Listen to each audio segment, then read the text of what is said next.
dropping by the minute. Are they going to try and hard roam clear this? Because at the moment it looks like they're just going to try and push side. But Napier above with the impact onto the floor and that breach open, the hatch on Kitchen is open. Napier could punish any players without their wits about them.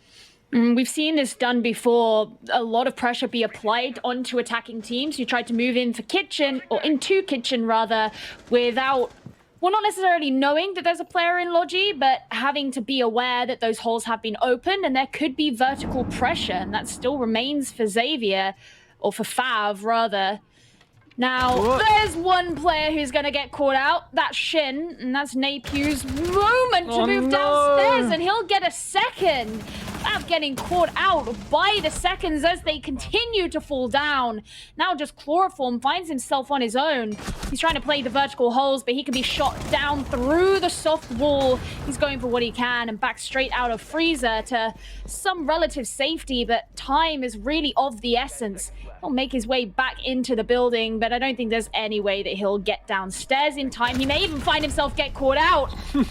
Napier finishing things off there for Xavier, and they secure a flawless round.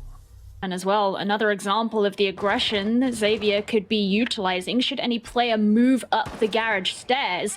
Bear in mind that Black Eye is still present in garage, which Red Sun can use without overextending or over-peaking himself. But most of the attackers are present here, outside of the server wall. And you can see that Xavier has started to push up. And as you say, there's the fire, but the crossfire makes it so hard for Red Sun to move. He's just going to have to try and hold the angle onto the garage door himself before the conflagration eats him up. He misses the kill, but then he secures it. And that means that the Capital's been taken down and they can still hold on to garage.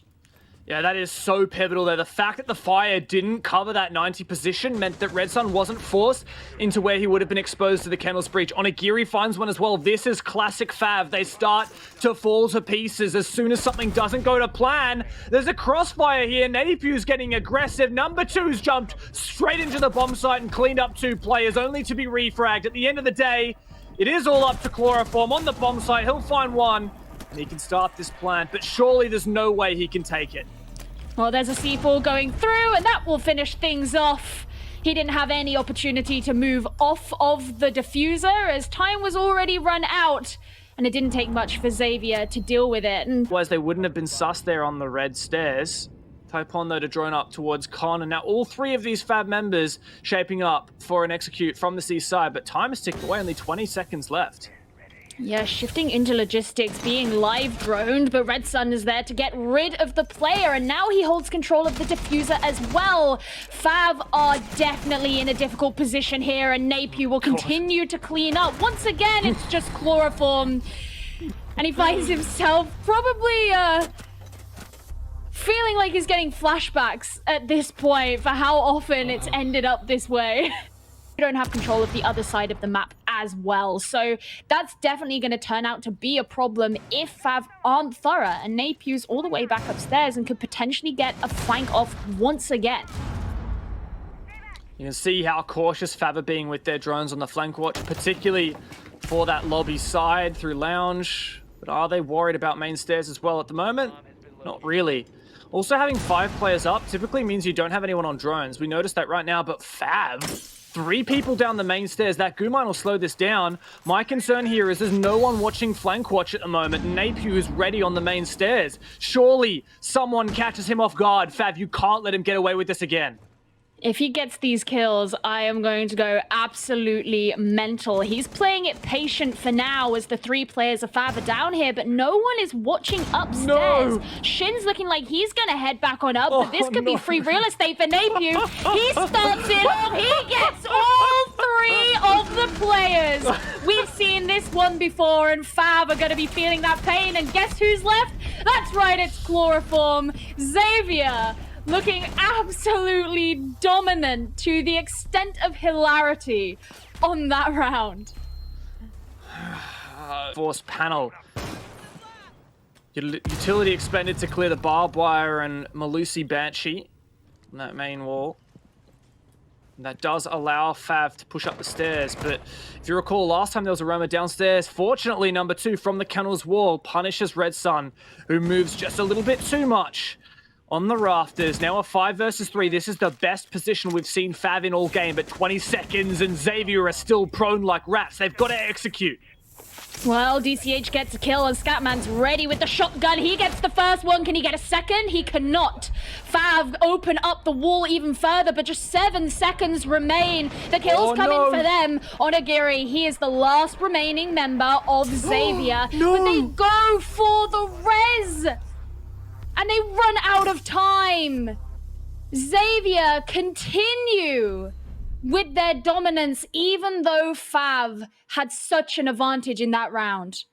Playing underneath, he'll have a C4 in hand and knows that these players are above him now that they've moved in. He does get the first kill onto Shin. He'll still have the opportunity to get more, but he misses with the C4, not entirely sure about the information he had there, and he backs out. But still, that first opening kill, it's become something of a pattern. Oh, Red Sun goodbye. on this cheeky little boost. My goodness. And, eventually shut down. But FAV once again fighting from behind. Xavier re-peaks everything. A 4v2 now. And the defenders surely have no chance of losing this. Napier's going to do what he does best, and he's going to go for the flank. Is there even a drone watching this? Absolutely not. See you later. All on chloroform on the balcony. They know where he is. Surely Xavier are just going to keep on peeking him. They're not going to let this run out of time. At least he can find a consolation frag, but no chance he's getting that. And Xavier are flawless 6-0 defensive half on Clubhouse. Yeah. What's funny here is, despite all the hard breaches being on the table and Thatcher, Xavier are struggling to breach. And, well, I guess it doesn't matter if they can find the opening pick. That's Shin going down, Scatman, and I think this is going to be a main stairs-centric push, but there's no hard breach, so they're going to have to funnel. That's one thing that FAV weren't able to do. There's a kill onto Napier. That's really huge for FAV because of how much Napier's been doing, but Xavier, you know, it's evened out as far as man count goes, and we have no reason to believe that they won't be able to take this fight at this point. 20 seconds to go, and Chloroform will be the next to be eliminated. Scatman's just got to go straight in with the plant, and now FAV have got to rush through to try and help this.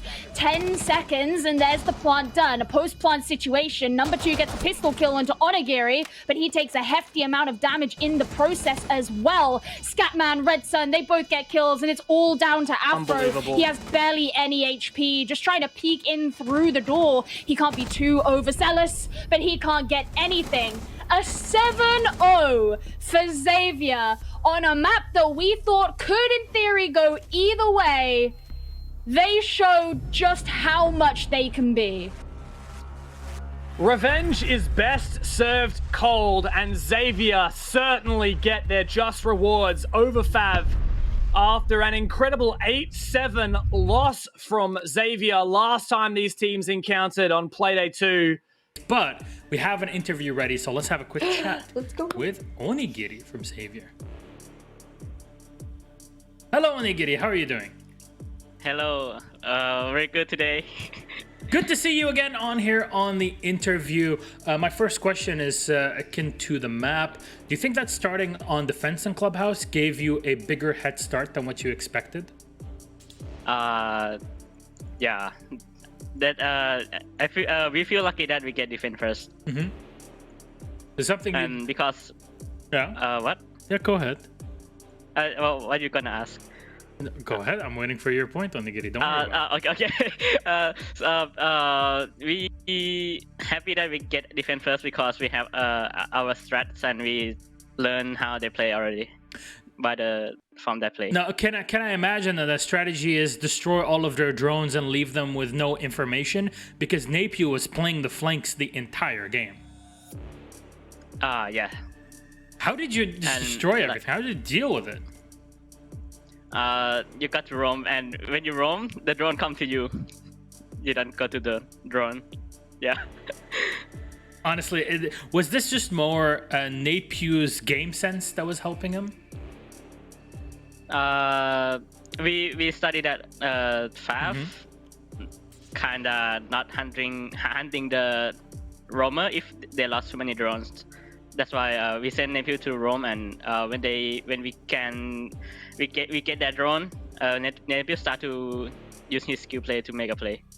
All right, quite interesting. Between this and last time when you were talking about Villa and your play on there, I think you have a new Xavier fan out there, very interested in hearing more on your ideas in the future. But Onigiri, anything you'd like to say to all the Xavier fans out there? I have nothing to say, but thank you, and thank you for your support and everything. We will do our best to go to the 6 major. We hope so too. We'll see who you end up playing against the next 2 play days. Of course, that is next week, the last 2 play days of the stage and the season. Onigiri, thank you again. We'll see you next time, hopefully. Thank you. Bye-bye. Sorry for the struggle. Don't worry about it. It's all fine. You're doing great, Okay, buddy. thank you, sir. Bye-bye. Okay, thank you.